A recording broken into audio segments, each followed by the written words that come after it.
السلام علیکم دوستو، شاہد نواز آپ کی خدمت میں حاضر ہے۔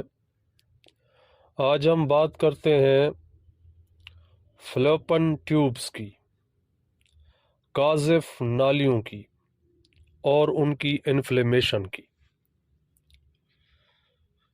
یہ مرض بہت عام ہے اور عموماً خواتین اس عارضے کا شکار رہتی ہیں۔ اس میں ایک نالی یا دونوں نالیاں متاثر ہو سکتی ہیں۔ فلوپن ٹیوبز کو ہونے والا ورم ایکیوٹ بھی ہو سکتا ہے اور کرونک بھی۔ اب ہم بات کرتے ہیں کہ جب قاذف نالیوں کی سوزش ہو جائے تو علامات کون سی ظاہر ہوتی ہیں۔ مریضہ کو کمر اور پیڑوں میں شدید درد رہتا ہے۔ مریضہ کا چلنا پھرنا اور کام کرنا مشکل ہو جاتا ہے۔ مریضہ انتہائی کمزور اور لاغر ہوتی ہے۔ مریضہ عموماً قبض یا ہاضمے کے دیگر عوارض کا شکار رہتی ہے۔ حیض رک جاتے ہیں یا تکلیف سے آتے ہیں۔ ورم شدید ہو تو مریضہ شدید بخار میں مبتلا ہو جاتی ہے۔ معوفہ مقام پر حدت اور درد ہوتا ہے۔ جماع کے وقت اور پاخانہ کرتے وقت شدید تکلیف ہوتی ہے۔ مریضہ کی عمومی صحت دن بدن گرتی جاتی ہے۔ مریضہ کو یہ عارضہ زیادہ عرصہ رہے تو بانجھ پن کی کیفیت پیدا ہو سکتی ہے۔ اب ہم چلتے ہیں اس کی وجوہات کی طرف۔ سردی لگنے کی وجہ سے، آتشک یا سوزاک کا زہریلا مادہ ٹیوبس تک پہنچ جانے کی وجہ سے، ٹی بی کا عارضہ رکھنے والی خواتین اس عارضے کا زیادہ شکار ہوتی ہیں۔ کینسر کے جراثیم پل رہے ہوں تو بھی یہ عارضہ ہو جاتا ہے۔ اپنڈیسائٹس کی وجہ سے بھی یہ سوزش واقع ہو سکتی ہے۔ اب ہم بات کرتے ہیں اس کے ہومیوپیتھک علاج پہ۔ میں جو ادویات آپ کو بتانے لگا ہوں یہ ساری استعمال نہیں کرنی، بلکہ جن ادویات سے آپ کی علامات میچ کریں صرف وہی دوائیں استعمال کرنی ہیں۔ تو چلتے ہیں جی اس کے علاج کی طرف۔ بیلاڈونا 200 قاذف نالیوں میں ورم، سوزش، حدت، جلن اور سوجن ہو تو یہ دوا بہترین کام کرتی ہے۔ ایسی خواتین جن میں زیادہ تر دائیں طرف کی نالی کا عارضہ ہو تو یہ دوا نافع ہوتی ہے۔ دوسری دوائی ہے پلاٹینا 200۔ ایسی مریض خواتین جنہیں میوریجیا کا عارضہ لاحق ہو اور اس کے بعد قاذف نالیاں متورم ہو کر سوزش زدہ ہو گئی ہوں تو یہ دوا اکسیر کا درجہ رکھتی ہے۔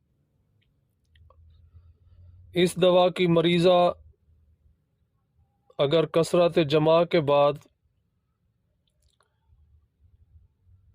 تکلیف کا شکار ہو تو یہ دوا نافع ہوتی ہے۔ اگلی دوائی ہے جی پلسل ٹیلا 200۔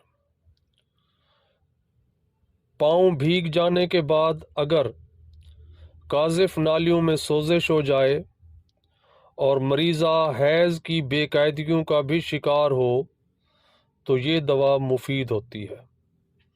اس دوا کی مریضہ کے حیض یکا یک رک جاتے ہیں اور قاذف نالیاں متورم ہو کر سوزش زدہ ہو جاتی ہیں۔ اگلی دوائی ہے چائنا 30۔ بکثرت سیلان خون کے بعد مریضہ میں شدید کمزوری اور قاذف نالیوں میں سوزش پیدا ہو جائے تو یہ دوا دینے سے نہ صرف مریضہ کی کمزوری دور ہو جاتی ہے بلکہ قاذف نالیوں کی سوزش بھی ختم ہو جاتی ہے۔ اگلی دوائی ہے اسٹیفی سیگیریا 200۔ کثرت مباشرت کے سبب اگر مریضہ کی قاذف نالیاں متورم ہو کر سوزش کا شکار ہو جائیں اور شدید درد کرتی ہوں تو یہ دوا دینے سے مریضہ کی حالت سنبھل جاتی ہے۔ کیمومیلا 200۔ غصے یا کسی دیگر ذہنی و نفسیاتی عارضے کی وجہ سے قاذف نالیوں میں سوزش ہو جائے تو یہ دوا اچھا کام کرتی ہے۔ قاذف نالیوں کے متورم مقام پر شدید اعصابی درد ہوتے ہیں۔ اگلی دوائی ہے میڈورینم 200۔ سوزاک کے دب جانے سے قاذف نالیوں میں سوزش ہو جائے اور ان میں شدید جلندار رطوبت رسنے لگے تو یہ دوا نافع ہوا کرتی ہے۔ یہ تھا جی فلوپن ٹیوبز کی انفلیمیشن کا علاج۔ سیلف میڈیکیشن سے پرہیز کریں اور کوشش کریں کہ کسی قریبی ہومیوپیتھ کی زیر نگرانی ان ادویات کو استعمال کریں۔ ویڈیو پسند آئی ہو تو لائک کریں، کمنٹ کریں، شیئر کریں، چینل کو سبسکرائب کریں اور بیل آئیکن کو ضرور دبا دیں تاکہ اس طرح کی اور معلوماتی ویڈیوز آپ تک بآسانی پہنچ سکیں۔ دعا ہے کہ مالک آپ کو صحت اور سلامتی والی لمبی زندگی عطا فرمائے۔